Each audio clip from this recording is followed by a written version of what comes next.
देश मेरे तेरी शान पे सदके, कोई धन है क्या तेरी धूल से बढ़ के, तेरी धूप से रोशन, तेरी हवा पे जिंदा, तू बाग है मेरा, मैं तेरा परिंदा। है अर्ज़ ये दीवाने की, जहाँ भोर सुहानी देखी, एक रोज वही मेरी शाम हो। कभी याद करे जो जमाना, माटी पे मर मिट जाना, जिक्र में शामिल मेरा नाम हो। ओ देश मेरे तेरी शान पे सदके, कोई धन है क्या तेरी धूल से बढ़ के, तेरी धूप से रोशन, तेरी हवा पे जिंदा, तू बाग है मेरा।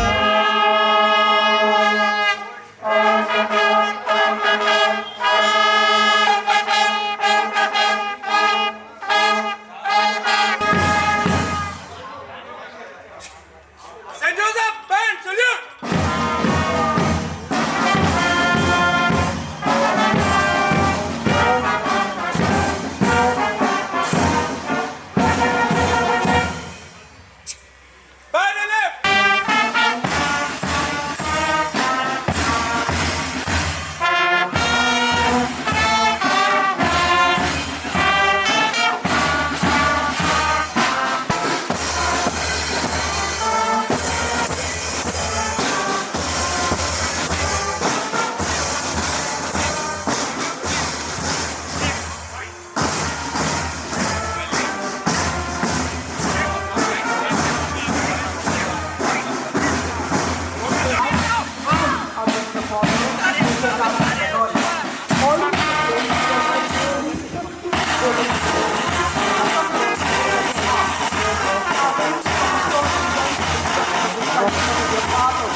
Our middle school administrator, Reverend Father Gladys Fernandez, our college headmaster, Reverend Father Melvin Payne, our additional administrator, Mr. Aubrey Magan, and our senior staff coordinator, Mr. Jubilee, in August accompaniment of our college band led by Sittik, followed by the NCC cadets, Sheesh Dubey, Shivansh Verma, Kumar Kushagra, and Omar Siddiqui.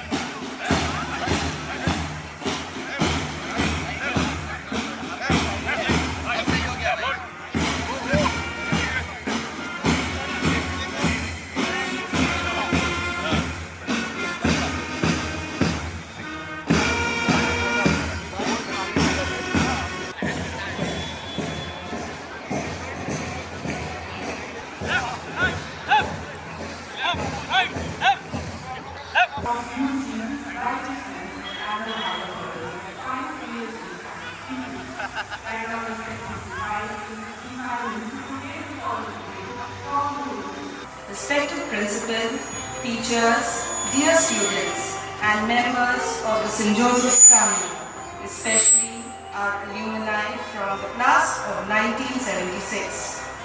On this Republic Day, a school campus becomes something more than a campus. It becomes a miniature nation standing tall, thinking of duty and reminding that freedom is not a gift. It is a responsibility. That is why today's March Past carries a special meaning. The salute will be received by one of our own Rear Admiral Samir, retired, a proud Josephite and lifelong sailor in the service of India. A sailor's world is built on principles. When the sea is calm, everyone can look like a captain. But when waves rise, visibility drops and uncertainty grows. Only fundamentals keep you safe. A clear compass, a steady hand, discipline, routine, and absolute trust in your crew. Rear Admiral Beseech's journey reflects exactly that. After 4 years in the Merchant Navy, he chose the hardest, higher calling and was commissioned into the Indian Navy in July 1986. As a navigation and direction specialist, he didn't merely work on ships, he learned to read risk, calculate consequences, and choose direction when the obvious path is not the safest one.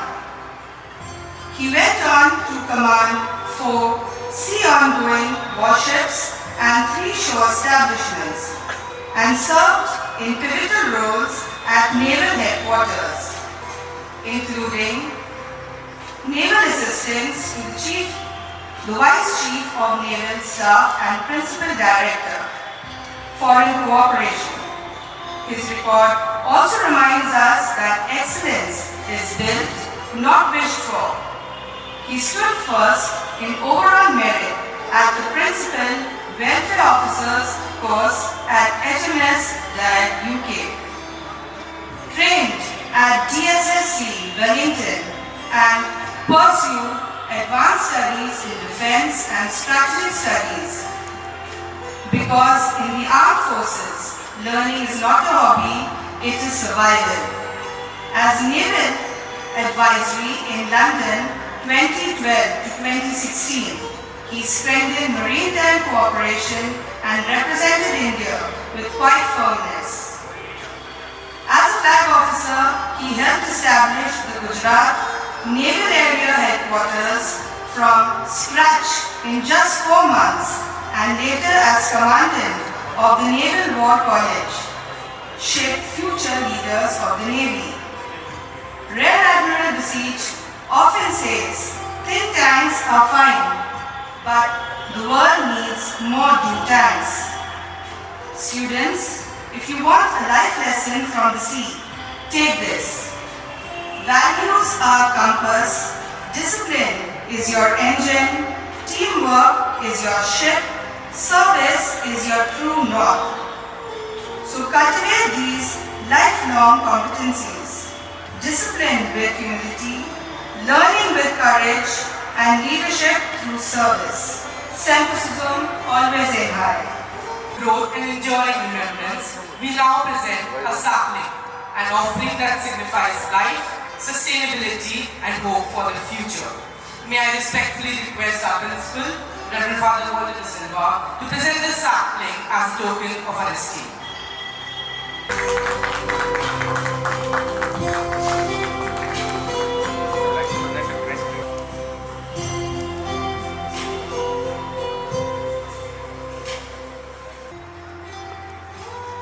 Good morning to all. A very happy Republic Day. We are glad to welcome back a proud Josephite to our school. He once studied here, he sat in these classrooms, he walked in these corridors and stood in assemblies like you do. Our guest speaker today is Mr. Rajiv Vidoria. He is from the 1976 batch. He studied in St. Joseph's Collegiate, Allahabad from 1965 to 1979, completing his ISc from here as well. As a student, he worked hard. He was disciplined and excelled in his studies. Mr. Rajiv Vidoria stands at the intersection of legacy and transformation, a rare voice bridging ancient wisdom with exponential disruption. With over 35 years of board-level leadership across power, infrastructure, steel, and global consulting, he has architected people strategies for organizations navigating the convergence of AI, green technologies, and non-linear change. His journey spans the power sector's evolution from the NTPC's foundation years through Reliance Power's renewable scale-up to JSPL steel power integration, positioning him uniquely to address what he calls a defining equation of our era: green is the new digital. As a whole-time director and board member across multiple industries, Sir has led transformations touching 4 continents, always with a singular conviction that the future belongs to organizations courageous enough to wed their institutional wisdom with radically reimagined human systems. Co-founder of an AI/ML career platform, senior industry expert with Mercer, and academic mentor to IIM Kozhikode, NTPC School of Business, PMI, and Jindal Global University, Sir brings a transdisciplinary lens viewing HR not as a process compliance, but as the architecture of ethical innovation. His philosophy is both pragmatic and planetary. In a world of AI-driven acceleration, leadership must cultivate what machines cannot: creativity, wisdom, and moral courage. Today, he advises boards and C-suites on building agile cultures where legacy becomes advantage, where green and AI converge as twin pillars of strategy, and where people systems serve not just quarterly results, but generational sustainability. Dear students, his life teaches us one simple lesson. A good school does not only help you pass exams, it helps you succeed in life. And when we follow Semper Sursum, we do not stop after leaving school. We keep aiming higher every day. Now please, let us extend a warm welcome to Mr. Rajiv Bhadoria. Please give them a generous round of applause. Hallowed moment of this solemn celebration. As the tricolor is unfurled, it shall rise not merely as a flag, but as a living embodiment of our nation's sacrifices, struggles, and sovereign spirit. I respectfully request everyone to stand in reverent attention for the unfurling of the national flag. I also request our principal, Reverend Father Walter Silva, Reverend Father Melvin Pace,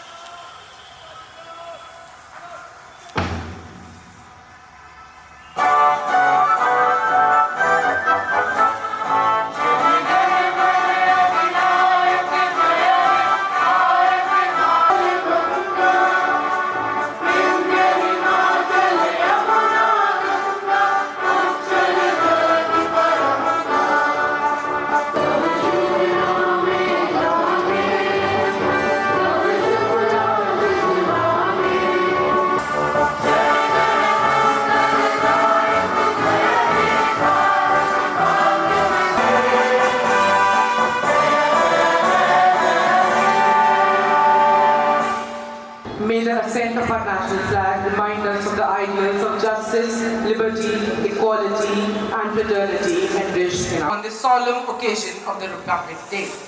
May I now request the college captain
Chief guest, retired Rear Admiral of the Indian Navy. Our guest of honor, Mr. Rajiv Bhadoria. Our special guest, Class 10, Batch of 1976. Our principal, Most Reverend Father Walter De Silva. Our headmaster, Reverend Father Melvin Pace. All the staff coordinators, teachers, and my dear friends. Today, we gather with immense pride to celebrate India's 77th Republic Day. On January 26, 1950, our Constitution came into force, transforming India into a sovereign democratic republic, a legacy of our freedom fighters and visionary leaders. Our Constitution, the world's longest written one, grants us fundamental rights like freedom and equality, but also reminds us of our duties as citizens. This day calls us to uphold unity, respect our diverse cultures, and work for progress.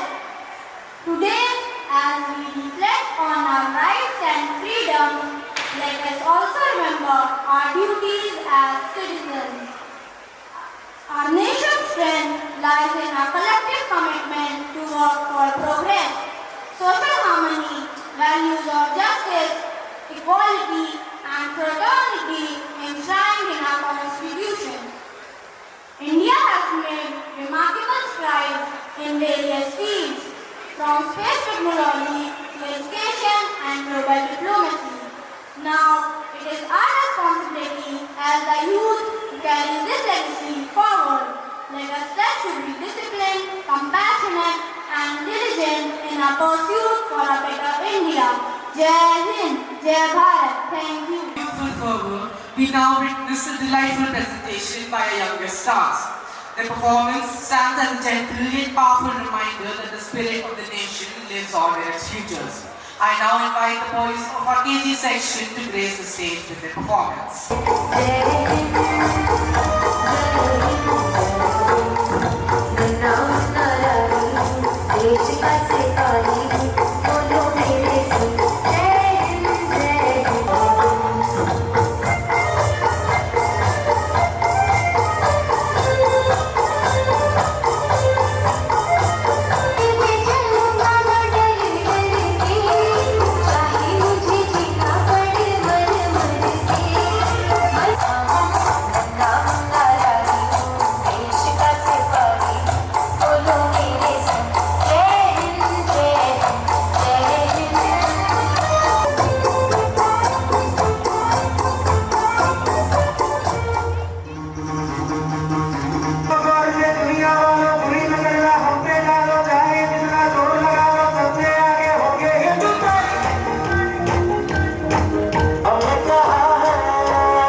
Dear students and my colleagues and friends from the SJC 76 batch.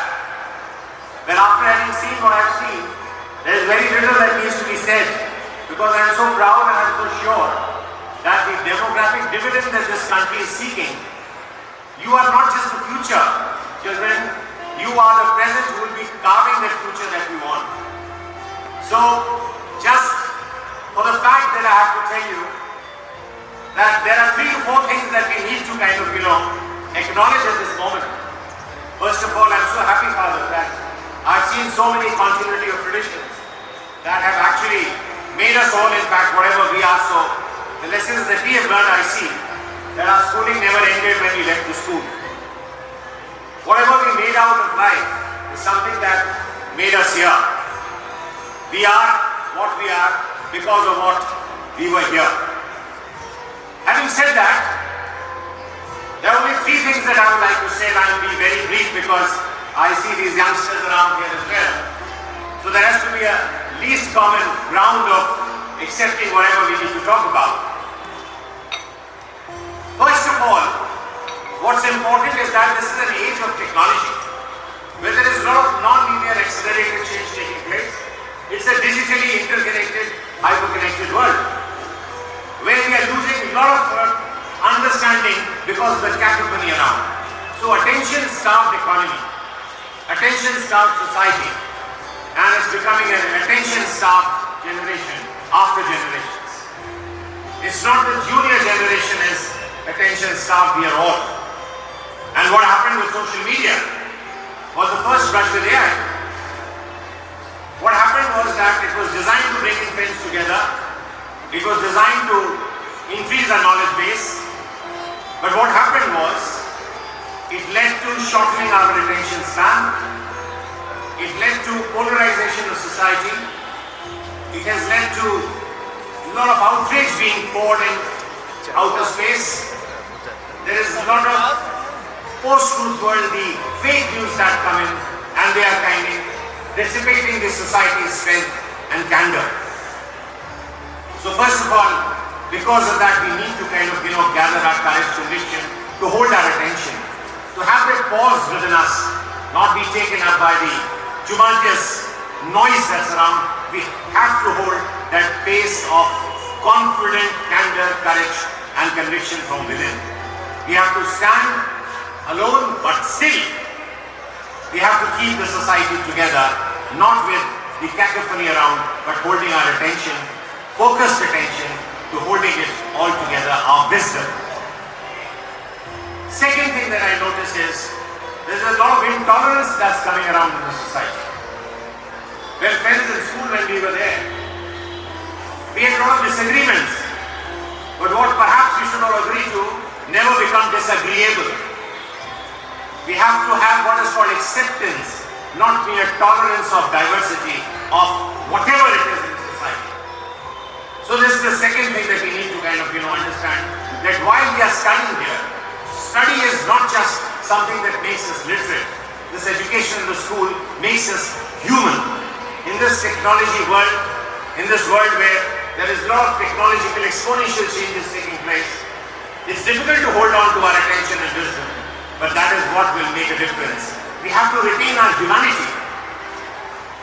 Technology gives us a lot of things of mechanics. Algorithms are basically binary, but we are humans. We are multilinear, and therefore we have to cut across the spectrum in order to hold ourselves together, accepting the diversity, accepting the differences, not just unfriending a person for some punctuation mistake in a social media post. We have to strengthen our maturity, and maturity is not only just to tolerate a lot of nonsense, but also to work over it, to not create a nonsense yourself. The third most important thing that I like to actually address, that this is a world where it's difficult to deal with, and the norms are changing, particularly of education.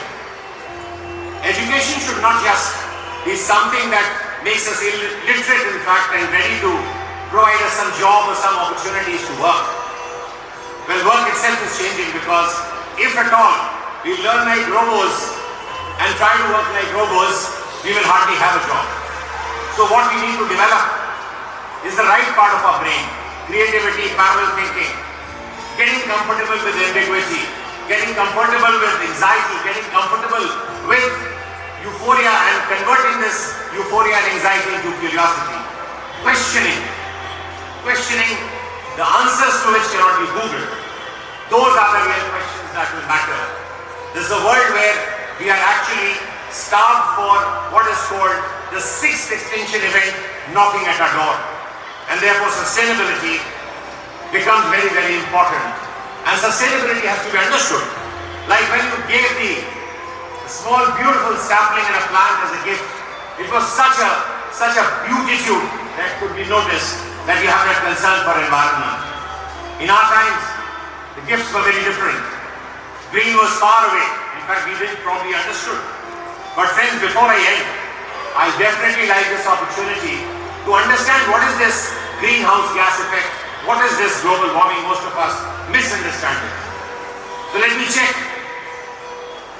that yes, reality tells us that there is global warming, but very few of us understand what are the implications and how to get out of it.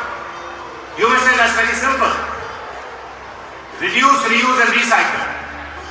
Friends, that's not going to be enough.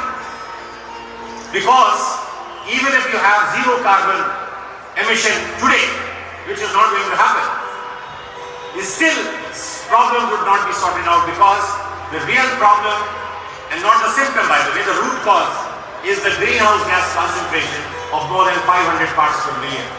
So therefore, the new slogan will not be reduce, reuse and recycle, perhaps replace it with non-fossil fuels, replace and biosequestrate. Reverse this greenhouse gas concentration back to less than almost about 250 to 300 parts per million, which has been the case for the last 50 million years, between 150 to 300, and it was 300 till as late as 1950. That's understanding our ecology, and that's very, very important. But last but not the least, all this is not very easy. It's easier said than done. We are taught about intelligences of 21st century that make it very, very profound. We hear about intellectual quotient, emotional quotient, social and spiritual quotient, and perhaps physical quotient. And we end our information and our kind of knowledge base around those four principles. But that's not going to be enough, friends, in this 21st century. There will be 6 more intelligences that you will have to work around with. The first would be the strategic intelligence of performing and transforming simultaneously. You cannot live with one knowledge forever in your life. You have to constantly adapt, upgrade, modify and change yourself, and keep that flexibility of learning, unlearning and relearning. So that's strategic intelligence. The other would be the entrepreneurial intelligence. It has to have that risk-taking capability and capacity engineered into your field. And this is the time when you build this character of strength. While you are in school, you have a lot of opportunities to fail without consequences. But fail not for the sake of failure, but fail to learn a lesson, never to repeat that mistake twice. Edison failed 10,000 times, but he said, I never failed. I now know 10,000 ways in which it's not going to work. So therefore, that is something which is very, very important, and that kind of risk-taking capability, friends, you must develop. The other intelligence is ecological intelligence, as I said. You have to understand the environment in its fullest capacity and get to the root cause, not just address the symptoms of reducing, reusing and recycling. Then there is transdisciplinary intelligence. Things have become difficult. In our days, you used to be engineers, medical doctors, you are a biologist, you are a physicist, you are a chemist. Today's world, interdisciplinary advantage is the only advantage that can really make you truly useful and relevant in the future. You know, friends, the biggest enemy of ours is not from any outside competition.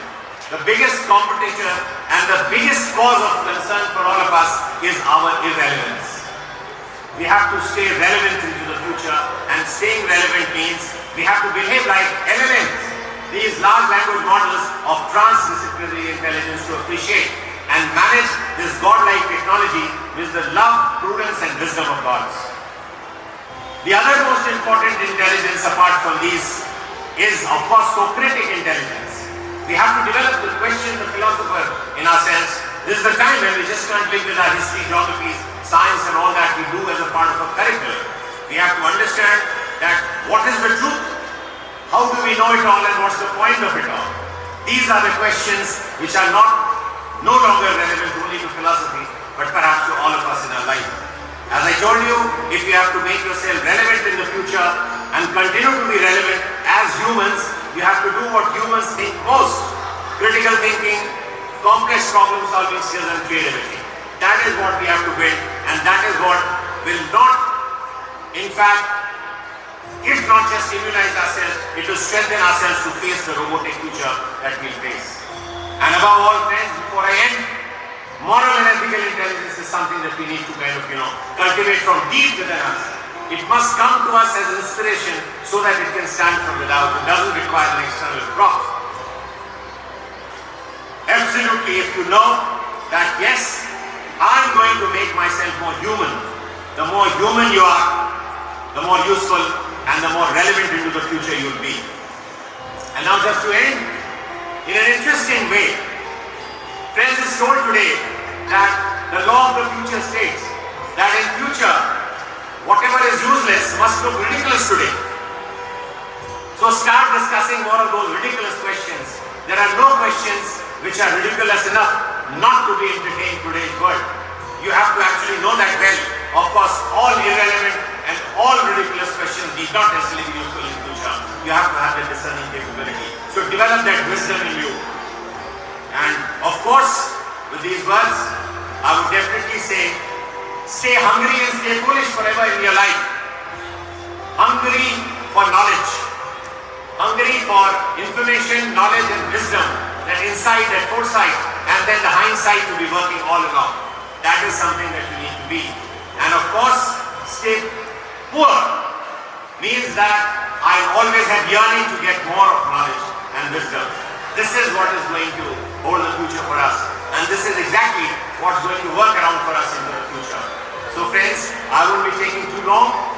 I think I have said enough, but now it's up to you to kind of maintain the tradition of the school, this beautiful opportunity that we have got to practice all this as a crucible and then experience life later.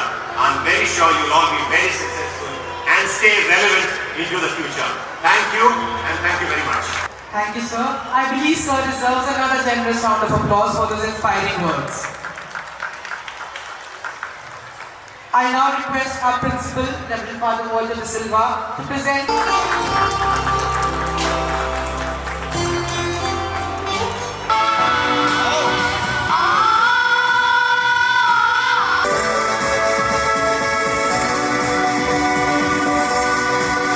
Guest, Retd, Samir, special guest, Speaker, Raj Bhadoria, all the guests of honor, the 50, those who are celebrating the batch of 76, class 10 76, who is celebrating the Golden Jubilee. And probably there couldn't have been a better day than this. Couldn't have been a better day than this, the Republic Day. And also, those days, the scholastic year was calendar year, January to December. And this means this is the beginning of the year for you all. All the honorable ladies, the staff members, and my dear students. This reminds us who we are, where we are come from, and most importantly, what we choose to become. 76 years ago on this very day, India did something extraordinary. After centuries being ruled, we chose to rule ourselves. The Constitution of India, crafted by Dr. B.R. Ambedkar and the team, with wisdom, debate, and unshakable belief in justice, liberty, equality, and fraternity, facilitated freedom, equality, and dignity to every citizen of India, regardless of cultural, linguistic, and religious diversity. When we speak of Republic, we often think of the grand parades, flags, fluttering, and stirring patriotic songs. But the Republic is not only something we celebrate once a year. It is something we must practice every single day. The values that are enshrined in our preamble, justice, social, economic and political, equality of status and opportunity, fraternity, assuring dignity of individual and unity and integrity of the nation, liberty of thought, expression, belief, faith and worship, they need to be practiced every day in our life. The Republic lives in our classrooms when every child is treated with dignity. It lives in our homes when opinions are respected, even when they are different. It lives in our playgrounds when we play fair. And it lives in the choices that we make, especially when no one is watching us. You students are often told that you are the future of the nation. That is true, but it is not the full truth. You are also the present of India. The Republic does not wait for you to grow up. It depends on how you think, act, and dream today.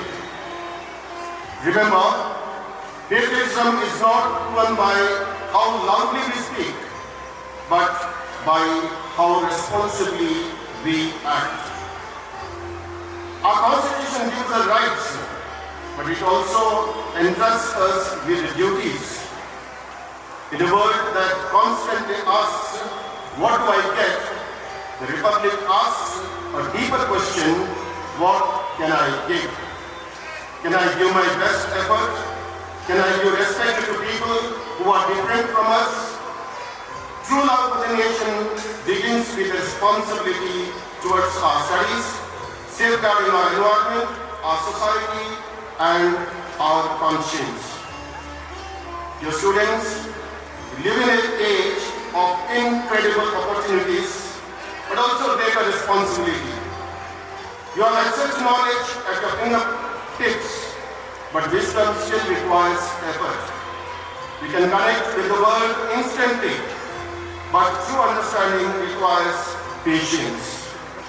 You can achieve fame quickly, but lasting respect is earned slowly. Use your education not just to make a living, but to make a difference. Let your success lift others. Let your voice speak for those who are unheard. Let your skills serve something larger than yourself. That is how our Republic stays alive. Hence, contribute to the growth and development of the Republic as a responsible citizen of the country with your life and with your work. Jai Hind. It is our privilege to listen to the words of wisdom, experience and inspiration from our distinguished chief guest. I respectfully invite our chief guest to address this august gathering.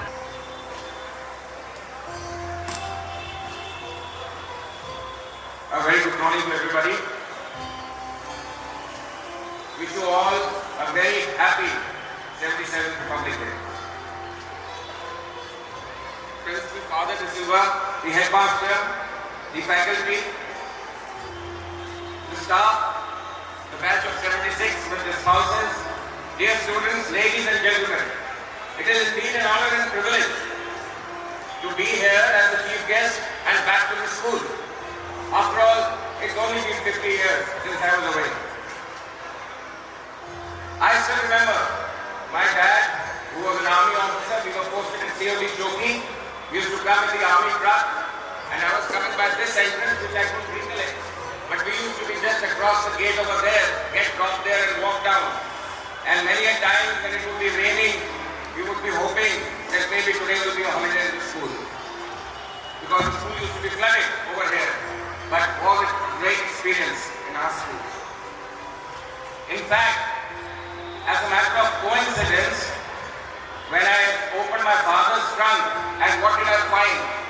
I found the only report card which still remained of any school was of St. Joseph's High School, Allahabad, 1973.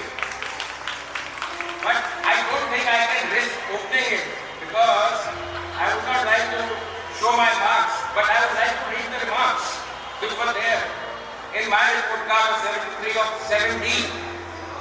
Class teacher was Mrs. Sharma and late Father Ego was the headmaster. Well, the first 3 unit tests, my remark read, this boy is taking his studies too lightly. After the 4th and 5th test, the next remark, you are too naughty in class. Use your extra energy in learning your subjects. And finally, at the end, when the final result took place, the remark was, well done, keep it up. Well, I won't attribute this, but this just shows that when you are in school, how the teachers guide you, how they turn your negatives into positives. And that is what exactly happened to all of us. And that is why we are back here 50 years and back to our health. The school lays the foundation to our future. And I have attended many talks, and there is a small country in this world which is one of the most powerful countries. And I was listening to that Prime Minister who said that, many people ask me that you are a very small nation. How come you are one of the most powerful in this world and leading? He said, I owe it to only 3 things in my country. One is the discipline that we have of our citizens. Secondly, love for the nation. And third, and very important, the mutual respect that we have for the citizens of this country. I think these 3 actually sum it up, and that small nation still holds its mettle. I would not like to talk much. Everything has been said. Father has said, Rajiv has said.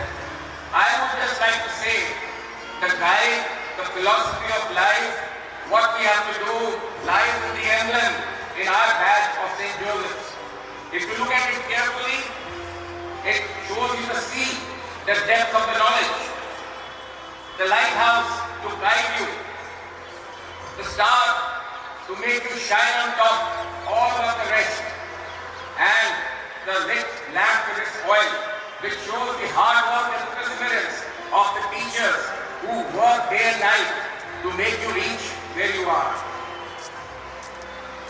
Finally, you are the future of the nation, and like Father said, also the present of the nation.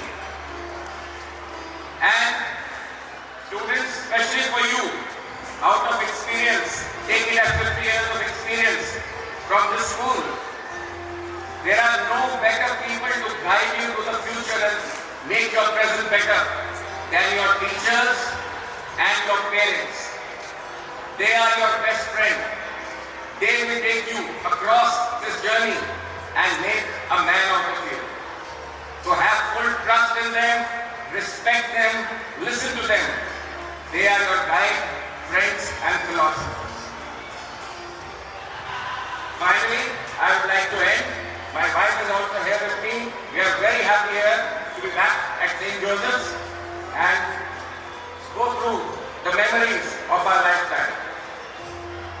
I wish you the very best in the future, the school the very best, and thank the school and our teachers who made us what we are. Thank you and very Please clap louder. 3 years and thank them for returning to their alma mater to magnify the essence of this event. It was just a brilliant speech. But the only thing I can tell you is if you were in our days, Father Rigo would have not let you keep these hairs. He would have all got it cut. Now the result, surprisingly, is that greenhouse is the 4th. The second position is shared jointly by blue and red. And the winner is gold house.